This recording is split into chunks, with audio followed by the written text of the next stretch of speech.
नमस्कार, मी आनंद पोहनेरकर आपल्या सर्वांचं महाराष्ट्रवाणी बातमीपत्रात स्वागत करतो. पाहूया आजच्या ठळक घडामोडी. पुणे या ठिकाणी 1 ते 3 जून 2025 दरम्यान आयोजित पुणे ॲग्री हॅकेथॉन या भारतातील पहिल्या कृषी तंत्रज्ञान स्पर्धेमध्ये वसंतराव नाईक मराठवाडा कृषी विद्यापीठाचे कुलगुरू डॉक्टर इंद्रमणी यांना सुपर ज्युरी म्हणून सन्मानित करण्यात आलं. या हॅकेथॉनचे आयोजन कृषी महाविद्यालय सिंचन नगर पुणे येथे झाले असून महाराष्ट्र शासन कृषी विभाग, जिल्हाधिकारी कार्यालय आणि कृषी महाविद्यालय पुणे यांचा सहभाग होता.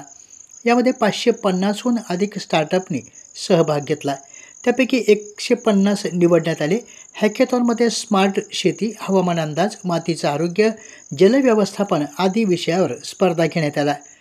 3 जून रोजी झालेल्या समारोप कार्यक्रमात केंद्रीय कृषी मंत्री शिवराज सिंह चौहान, महाराष्ट्राचे मुख्यमंत्री देवेंद्र फडणवीस, उपमुख्यमंत्री अजित पवार, कृषी मंत्री माणिकराव कोकाटे आणि इतर मान्यवरांच्या उपस्थितीत डॉक्टर इंद्रमणी यांच्यासह महात्मा फुले कृषी विद्यापीठाचे doctor Sharad Gadakh, doctor R.B. Deshmukh, doctor Umakant Dangad, B Thombare आणि विलास शिंदे यांचा सन्मान करण्यात आला. या उपक्रमातून कृषी क्षेत्रातील नाविन्यपूर्ण तंत्रज्ञान, स्टार्टअप आणि नवकल्पनांना प्रोत्साहन मिळाले असून शेती अधिक स्मार्ट आणि टिकाऊ बनवण्याचा मार्ग आता मोकळा झाला आहे. आपल्या जिल्ह्यातील अपडेट बातम्या पाहण्यासाठी आमच्या महाराष्ट्रवाणी या चॅनलला लाईक करा, सबस्क्राईब करा आणि शेअर करा. धन्यवाद.